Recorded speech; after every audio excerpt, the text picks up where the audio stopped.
Good morning all of you. Myself Dr. Pooja from the School of Commerce and Management. Today I will deliver a lecture on the topic HRM. Basically HRM stands for Human Resource Management. There are three terms: human, resource and management. We will explain these terms one by one. First is human. Human means the workforce, and second is resource. Resource means any useful substance that has an economic value, and management means we have to manage the resources in most effective and economic way.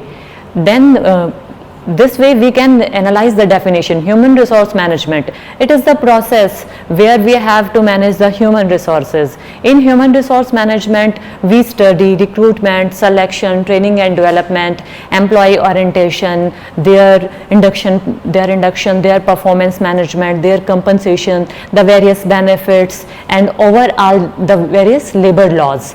First, the human resource process begins with the recruitment. Now we will understand the recruitment.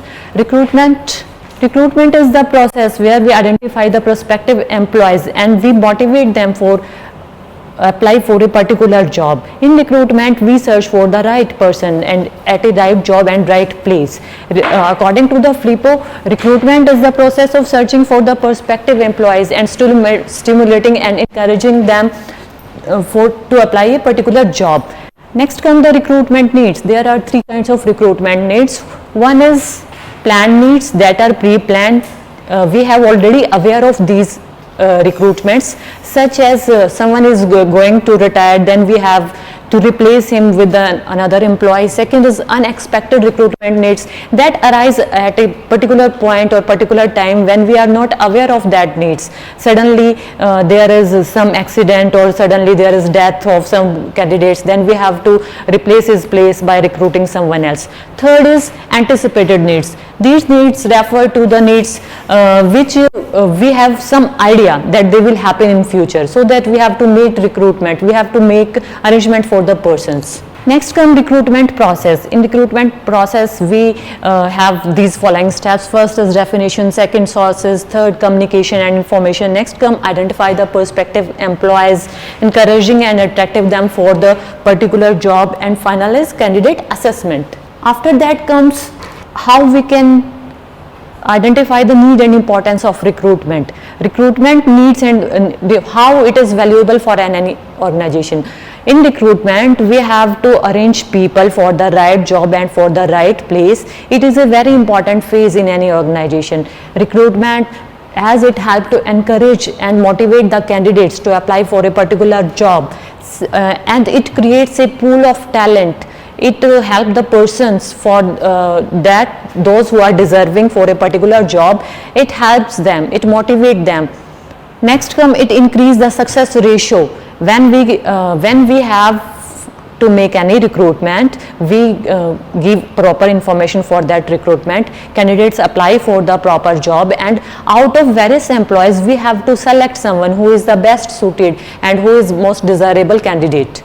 Next, it helps to reduce probability in the jobs. We select the right person for the right job.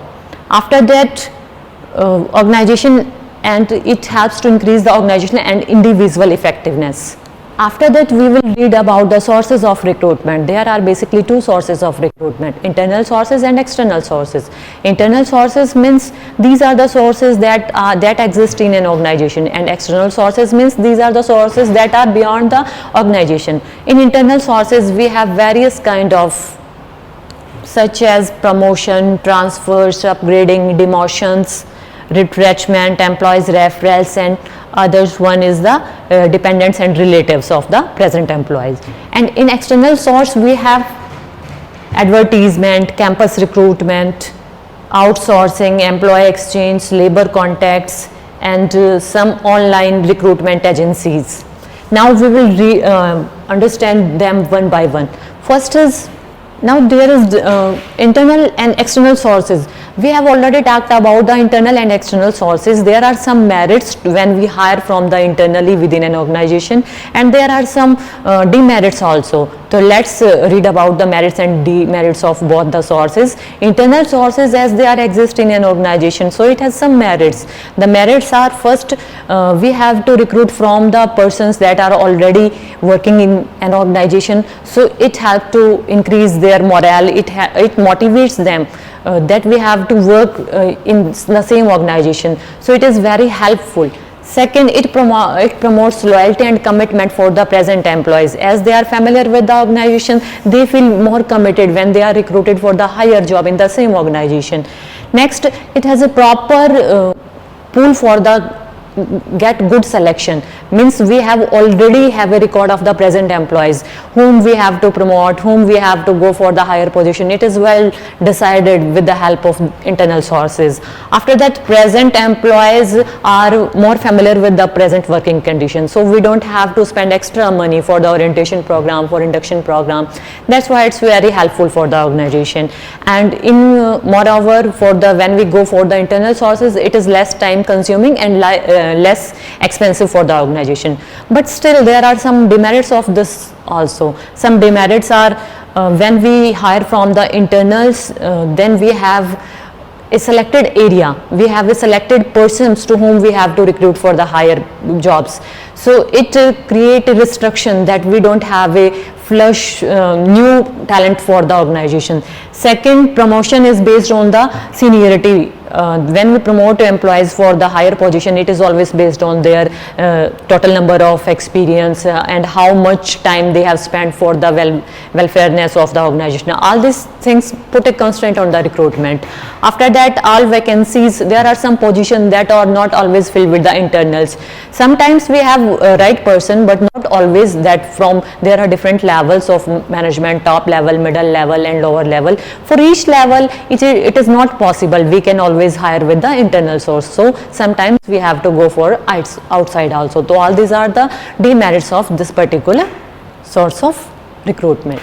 After that, we talk about the external source of recruitment. External source, when we hire the employees from the outside, when people from the best talent, we search them, we persuade them for applying a particular job, they will come and they cross the various level of interview and all that. After that, we select the best talent. This is called the external sources. It has some merits, as we have wide variety of people, so we can hire the best talent, we can hire the best person that clear the various round, then it purifies. So it is the best way to search the best talent. Second, it is having it helps to bring the new and people with the new ideas, new concepts, with new skills. They can be hired easily, and never it is helpful for those organizations who are just their business or just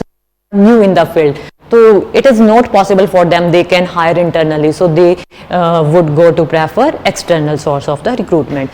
But there are some demerits of this source also. Demerits can be such that always when we have to hire for the external source, then we have to spend a lot of money, we have to spend a lot of money as well as time, and we need experts, those who can find the right person, and there is very difficult to say that person is right and that person is not suitable for that particular job.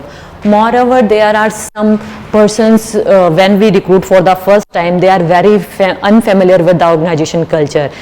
They take time to understand the organization culture. We need to spend more money on them. We need to spend more training and development program for them. We need to spend more orientation for them. So all these are the demerits of the external source. After that, we talk about the methods of recruitment, how in organization recruitment is done. There are various methods through which an organization can recruit their right persons at the right place. First is direct method. In direct method, when directly people are appointed, there are certain another sub branches of that method. First is scouting, when an employee represented go to any educational or training institution.